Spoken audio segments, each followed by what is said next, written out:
Okay, hey everybody, welcome to Buzzkut Radio. I'm your host, Concrete Barber, and today we've got Rolo here at Goshen, and he runs, what is it, Closet Craft, right? Yep. And what do you do over there at Closet Craft? Well, what we do is we make custom designed closets for people.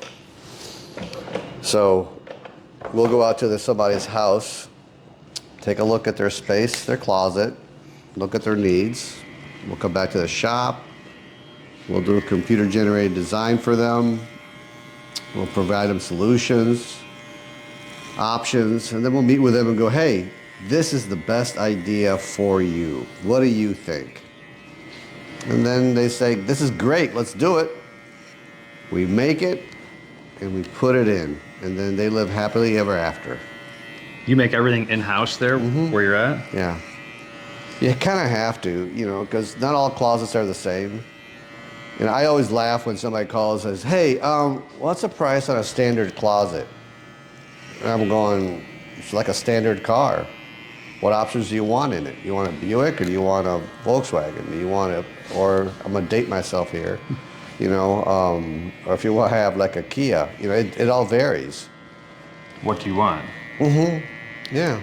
Now, clothes don't care where they hang. They'll hang on a $10,000 closet or a $1,000 closet. They don't have an opinion? They don't have an opinion. The opinion is the client. Typically, it's kind of like, do you want to go ooh, ah every time when you walk in your closet? Or you just go in there and try to get what you need and leave as quick as possible? That's how it defines the style of the closet. Because that really comes down to that person, right? Because not many people are going in other people's closets. Like, it's not something you're showing off a whole lot. Oh, no, you're wrong, dude. For real? Oh, God, yes. Okay. Oh, yeah. Ladies nowadays, well, I have literally had clients tell me that they had their girlfriends over and had some wine, some cheese in the closet. These closets aren't small closets. They're big enough, they're living rooms. They're having a wine party in the closet? Yeah, they're living rooms, you know what I mean? Some of these ladies spend a lot of money on these access purses and shoes, and it's kind of they're teenagers at that point. They don't grow up. Well, you got these pair of shoes. Oh, let me check them out. Or that purse, or that jacket, or whatever it is. So you have to be aware of what they're trying to achieve. When you walk into a closet that's, huge, it's going to be not your normal situation. And when they build these homes, the first thing they do is show all their friends. And I know they do because, their friends call me, hey, you did so-and-so's closet. I love what you did. Can you help me in my house? And then you ask, well, how'd you see it? Well, they showed me the closet. We were in there, you know what I mean? So it's interesting because the perception of a closet has changed probably in the last 5 to 6 years. For us, it was just a place to store your clothes. And we didn't have a lot of clothes, or we didn't have expensive clothes. But nowadays, the trends are to have the brands, to display your clothes, to have a closet that has like a boutique feel. So it gets pretty intense. And that's just in the last 5 or 6 years, you're saying? I would say predominantly, yeah. It could be a little longer than that, but with the advent of the internet, Instagram, Pinterest, TikTok, and all this stuff, when they can see what somebody else has, it's kind of like, ooh, I want that. Do they need it? No. Is it really necessary? No. It's a woman's garage or a woman's. It's a women's man cave. Yeah. That's what it is. And it's literally, again, that's funny you made that analogy because I've had the conversations. I'm sitting there with the husband and the wife, and she goes, ooh, I love the closet. It's perfect. It's great. And he goes, I ain't gonna spend that kind of money in that. To her. Okay. And she says, but you just spent XYZ on your big 60-inch TV, your surround sound system downstairs, and your kegerator. And he goes, where do I sign? That's the reality of it. You know what I mean? We live in a land of excess. Oh, that's okay. That's the truth. So, we are fortunate that people have some disposable income around here, and they can choose where to spend it, whether it's a Tesla truck, a Rivian, or a nice closet. You know what I'm saying? It's kind of like, do we have to have all these things? No. Do we do it? Yeah. Do we like it? Yeah. That makes sense. Completely. So how did you get into this, and how long have you been doing it for? God, I've been doing this like 25 years now. Yeah, 25 years. All here in Goshen? Yeah, all here in Goshen. Time flies. Man, you ain't kidding. I used to work for a millwork company, and I enjoyed what I did. And I found out that I was just a little bit different, and that one gentleman made a comment one time to me, you know, you should do your own business, because the way that you do things, the way you think, you know, all of that. And I never thought of it. At that point, it never really crossed your mind? And I went, so if this is what it takes to run a business, okay, let me see what I can come up with. But I didn't have any inventions. I didn't have any creative things, you know what I mean? I didn't have a widget that would make me rich. So I literally started calling people that I knew that owned businesses and started asking them, hey, how'd you get started? You know, and there is no magic formula. There is no recipe. It's basically taking that first step and saying, I'm gonna do it. I don't know how I'm gonna get there, but I'm just gonna do it. And you just gotta look and find the opportunity. And I had worked with a lady, her husband had a closet company, and she goes, hey, my husband's got a closet company, and he's looking for a young guy, I think he'd be good for that. So I went to work for him, and it was like a duck to water. I mean, it just came natural, it was easy. I've always been creative. I've always been a tinkerer, a wood shop kind of guy, you know what I mean? Always worked my hands, I could see things easy. I mean, you say it came easy, you're saying the work itself came easy? All of it. The whole thing? The designing, making it. I mean, I could sit there and just see how it all went together in my head, which makes it easier when you walk into a closet, you know. The only problem, I was way too much for this older guy, as far as, dude, we need to be doing this. We should be doing that. We should be doing this. And he was more of, like Henry Ford. You can pick any color black, any color you want, as long as it's black. Okay. You know what I mean? Yeah. And I'm going, but black is outdated. It's not going to work. You know what I mean? Fast forward to what you just said about it being the woman's man cave. Yeah, exactly. Back, he would have done it. It just wasn't going to be. And so I came home, complained, I forget to who. And the guy goes, well, why don't you just start your own? And I went, bingo, you know what I mean? Here. Like that light bulb just That light bulb just hit. And it's kind of like, all right. So I lit, my dad gave me some seed money. And I literally started the company with this sounds like a stereotypical story. Well, yeah. I had a little pickup truck that I bought for $400, a Toyota pickup truck that was all rusted out. And I knew some builders in the area, called one up, and they knew who I was. They liked working with me. And so I was fortunate. So were you installing before you did all this? Oh gosh, yeah, I did it all. So they knew you from, they saw your work ethic, they saw kind of how you went about your life. And then it didn't take long. It was within like, 4 months or so. They were calling me when they heard I started. They started calling me up. Builders and people said, "Hey, Rolo, you need to be doing my closets." You know, they literally said, "Since you've left the other company, we noticed what you were doing because now it's not being done, and we just want you to do our closets." And I would tell them, I don't have the capacity to take on that volume like that. And the builders were kind enough to say, well, tell us when. And whenever you're ready, we'll rock and roll. So I had to go out and hire people, get things ready. Okay, how long into that did you have to hire someone? Within 4 to 6 months. Oh my gosh. Yeah. That's crazy, dude. Yeah. Like, you're just trying to figure this whole thing out, and then you're literally bringing on another. Yeah. Okay. Yeah. So Like someone to help you do the work, the install, Well, right? yeah, because and I've told you this before. The one of the lessons I learned, actually, not too late, but later, is, and I have a hard time doing it, is firing yourself, Yourself? replacing yourself. So if you're starting a business, you typically are doing everything because you're the best at it. You're a control freak, and it's your baby, your dream. So you're doing all the roles in the business. Okay, so you're taking the orders, you're making the product, you're delivering it, you're servicing it, all that. You're ordering the parts. And then you get to a point where if you're doing well, you can't do any of those jobs very well. You start to fail, things start to fall through.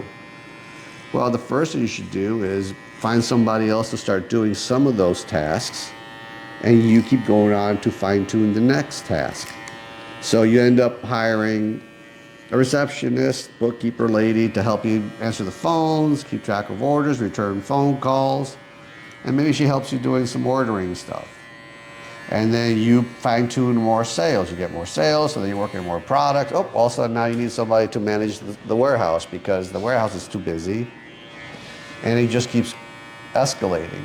But the hardest thing for the owner and as a guy to start is to hire and delegate and trust other people to do those things. So that's something that I learned more of later on that I did, early on.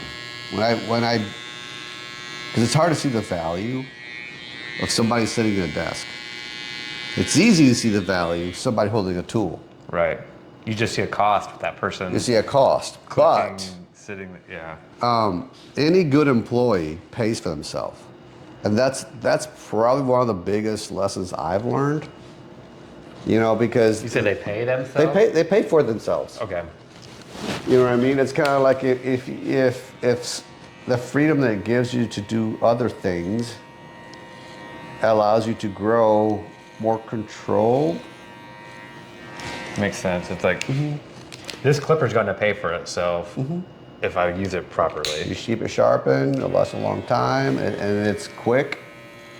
But if it starts stopping, losing its charge, or you got to mess with it every 15 minutes, get rid of it. Yep. It's not worth the time. Same thing with employees. If they're fighting you, if they're not with you, this sounds harsh. If they're not with you, they're against you. It's really that simple. Well, that's a matter of fact. You know what I mean? That's how it is, period. Either you're with me or not. And unfortunately, being a small business and being, the owner generates the vision for the company. And then he has to get the team to drink the Kool-Aid. You know what I mean? And back up the company. Yeah, that's where one person or one bad attitude can just infect everything. It just makes a world of difference. Yeah. But we went on a tangent there, didn't we? We did, jeez. That's good. That's what we want to know.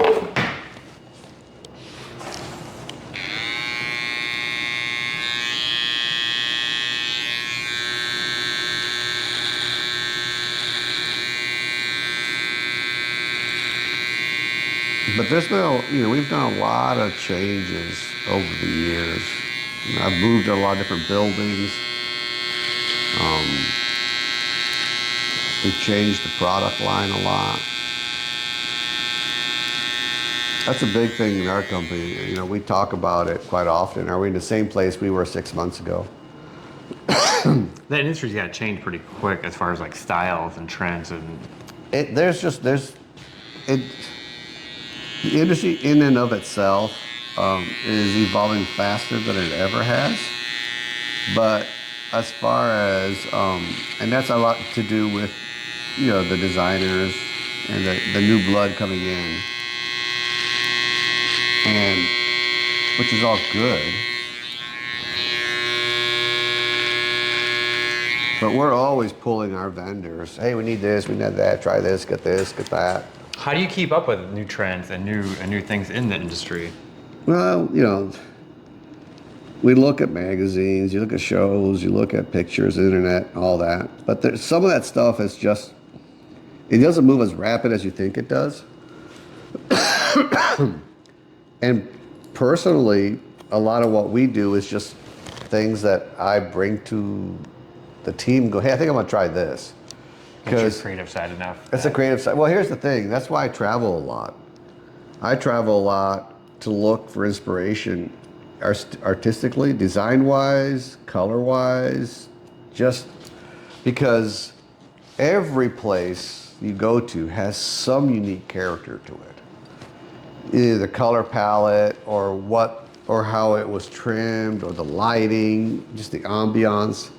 And just the and all of culture. that, all of that can be transferred to anything, whether it's a house, whether it's your closet, whether it's a bar, whether it's a man cave. That's fascinating because I look at like right now, I think there's popular white, like the white and black. The white and black and mixed So metals. Yeah. I look at that and go, well, that's an Amish house. Yeah, well, but that's just so centrally localized here that I would view that color pattern that way. Yeah. And and it's and that was predominantly, I feel, the TV show that pushed that.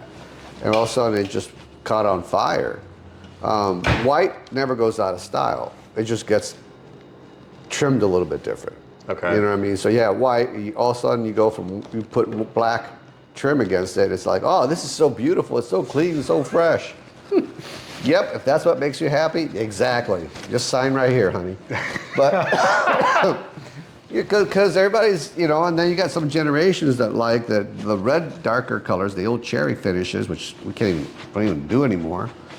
But that's the fun of it, though. For me. So what in closets right now are you like that you're like, I don't want to do this, I don't like this? Oh well, the old traditional raised panel doors in a cherry finish with crown molding. That is so 90s and funny.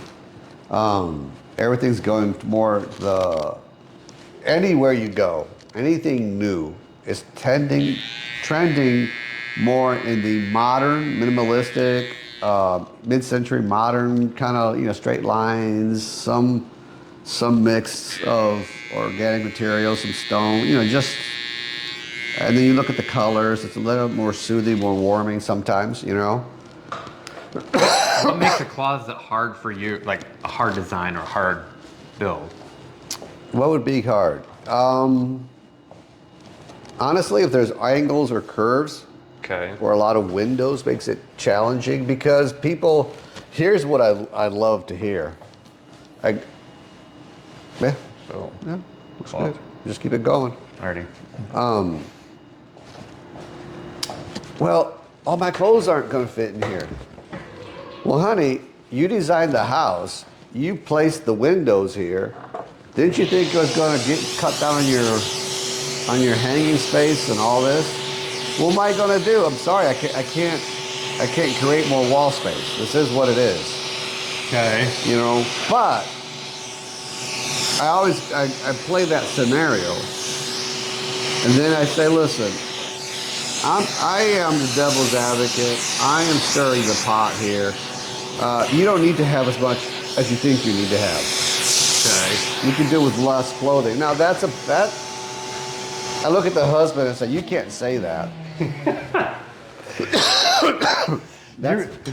You're playing the barber on that part. That's my job to say that, because I've been on both spectrums, seen people minimalistic with hardly any clothes. They're content, you know what I mean? Yes. They're very content. And I've seen people with huge closets that are very content. But realistically, I know that most people live out of 20% of their closet, and the other, is in the laundry. And that's because they tend to use their favorite pieces. Not everybody uses all their closet. Right, some cold storage for a lot of it. So we have those conversations, Man, that's super interesting because that's the same thing as a 15-year-old kid coming in and getting his haircut and saying, I want a mohawk. I'm like, all right, dude, hang on. Yeah. What kind of mohawk we talking here? Because mom and dad are not about that. Yeah. And playing intermediary between those two. Yeah. And what's the definition of the mohawk? I mean, I'm thinking the 80s. Yes. Spike up mohawk. And maybe he's thinking, like a mullet type, you know. And that's if mom or dad's in here, and I don't get that in between. Yeah. They're going straight to the 80s, saying, heck no. Yeah. And that kid shuts down, and I didn't think about that. We're doing the same thing. Yeah. You know, and it's kind of like, and I'm a safe person to have that conversation. And they always all say, yeah, we can go through it. I said, yeah, because you guys don't work, quote, quote, your closet. You guys just shove stuff in there and hope it goes away. You know what I mean? For the most part. Because by the time people meet with me, they've probably never given much thought to how they use their closet. Some do. You know, I can't say all. But I said, listen, there's some Rolo rules on how to use a closet. You know, there's some rhyme and reason to this. And if you think of and you do it right, the closet will work for you, make you more efficient because you use more of your clothes, which is, you know, I forget how much money is in a typical closet, clothes-wise. There's a lot of money in it. People forget that. And you're not using it, so you're not getting you banged in return.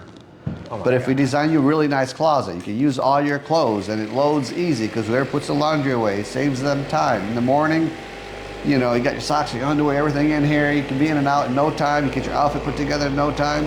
It works. And it goes back to being an employee. And I know it works because I've done this so long. I've done people 2-3 times and they tell me it works. So I don't have to assume that it works. When I've got clients that say, hey, Rolo, just do what you did because it was awesome. You know what I mean? Then you know that you're on the right track. They trust you. Well, yeah. Because, you know, I will always ask the client, okay, so first I will ask them, what don't you like about the closet? Because they'll tell you all day long what they like. Excuse me. But you know, most people will never give you criticism easily. Right? Right. Hang on real quick. We'll just finish here. That's true because they only find the things they don't like about it, and that's what they focus on, and that's where the effort is. Yeah, so I go straight for, okay, what don't you like? No, everything's good. Okay, good. Then what do you like? You know what I mean? Because I want to repeat what they like. Well, yeah. That's like when I get a new customer in here, I ask them why they're changing hair cutters. Yeah. Are they telling me all the things why they didn't like? Yeah. All right, cool. Do better on those things. Yeah, I won't do that, right? Yeah. Okay, so hey, thanks for coming in today, Rolo. And if people want to get a closet and want to learn more about closets, how do they do that? Where do they do that? Like everybody else does, just go on to find our website, closetcraft.com, Instagram, and on Facebook. Cool. There you guys have it. Come get your closets. Come see Rolo and the crew over at Closet Craft on 4, across from the Ideal Mower Shop. And happy closeting. Thanks for coming here. Subscribe, like, share, and we'll see you next time on Buzzkut Radio.